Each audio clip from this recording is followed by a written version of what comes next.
عزیز طلباء و طالبات، آج کی اس ویڈیو میں آپ کو محاورے کے بارے میں تفصیل سے بتایا جائے گا۔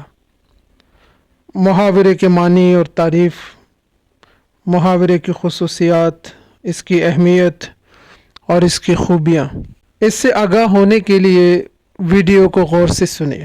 لغت کی روح سے محاورہ آپس میں گفتگو یا بات چیت کرنے کو کہتے ہیں، لیکن اہل زبان کی اصطلاح میں دو یا دو سے زیادہ لفظوں کے اس مرکب کو محاورہ کہا جاتا ہے جسے حقیقی معنوں کے بجائے مجازی معنوں میں استعمال کیا گیا ہو، یعنی اس جملے کا جو مفہوم سمجھا جائے اس کے لغوی مطلب سے وہ مختلف ہوتا ہے۔ مثلاً اگر یہ کہا جائے ایک دوسرے پر کیچڑ اچھالو گے تو دونوں بدنام ہو جاؤ گے۔ اگر آپ کو یاد ہو تو روزمرہ میں بھی ہم نے اس طرح کی ایک مثال دی تھی جہاں کیچڑ اچھالنے کو ہم نے حقیقی معنوں میں استعمال کیا تھا۔ یہاں اس جملے میں کیچڑ اچھالنے سے وہ مفہوم مراد نہیں جو ہم نے روزمرہ استعمال کے سلسلے میں لیا تھا۔ صاف ظاہر ہے کہ یہاں پہ کیچڑ اچھالنے سے مراد ذلیل کرنا ہے، تو الفاظ کا اس طرح کا استعمال جو حقیقی معنی کے بجائے مجازی معنوں میں ہو اسے محاورہ کہا جاتا ہے۔ اب یہ دیکھیں کہ محاورے کی خصوصیات کیا ہوتی ہیں۔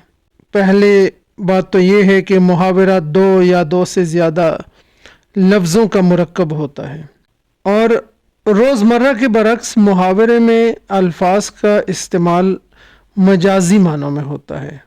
محاورہ ہمیشہ اپنی اصل حالت میں ہوگا، یعنی اس میں کسی قسم کا رد و بدل یا ترمیم کرنا جائز نہیں۔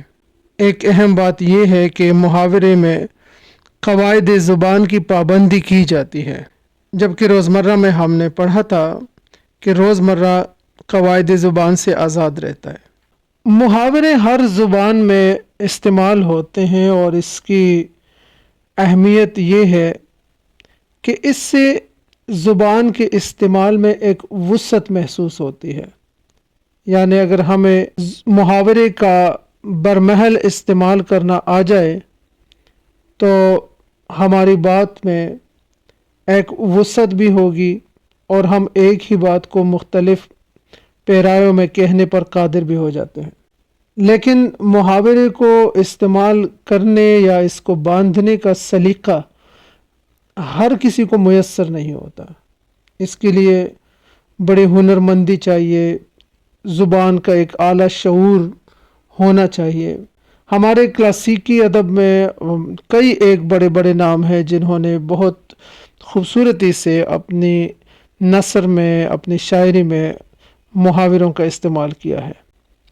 میر امن کا نام سر فہرست رکھا جا سکتا ہے کہ انہوں نے جس مہارت اور چابک دستی سے محاورے کا استعمال کیا ہے اس کی مثال کم ہی ملتی ہے، بلکہ ان کے بارے میں کہا جاتا ہے کہ ان کی تحریر میں محاورے ایسے استعمال ہوتے ہیں کہ محاورہ بولتا ہوا دکھائی دیتا ہے۔ اب یہاں محاورے کا بولنا ذرا سمجھنے کی کوشش کرے کہ اس کا مطلب ہے کہ محاورہ اتنی روانی سے بے ساختہ انداز میں استعمال ہوا ہوتا ہے کہ قاری کے لیے اس کے معنی خود بخود کھل جاتے ہیں، یعنی وہ اپنا مفہوم خود ظاہر کرتا ہے۔ اس لیے اپنی تحریر میں محاورے کا استعمال سلیقے کے ساتھ کرنا چاہیے۔ اگر سلیقے کے ساتھ نہ ہوگی تو پھر تحریر ہو یا شعر ہو اس کے معنی مبہم رہ جائیں گے، اور قاری کے مزاج پر، قاری کے ذہن پر وہ گراں گزر سکتی ہے۔ ایک اور بات بہت ضروری ہے کہ تحریر میں محاورے کو ضرورت کے تحت استعمال کرنا چاہیے۔ بعض اوقات کچھ لوگ اپنی زباندانی کے شوق میں بلا ضرورت اور بے موقع محاورے استعمال کرتے ہیں، جس سے ان کا کلام، ان کی جو تحریر ہے وہ بوجھل بن جاتی ہے۔ ڈپٹی نذیر احمد اس حوالے سے ایک نمایاں نام ہے کہ ان کے ہاں بہت زیادہ محاورات، بلکہ ان کی زبان ہی محاوراتی زبان ہے۔ گو کہ اس میں شک نہیں کہ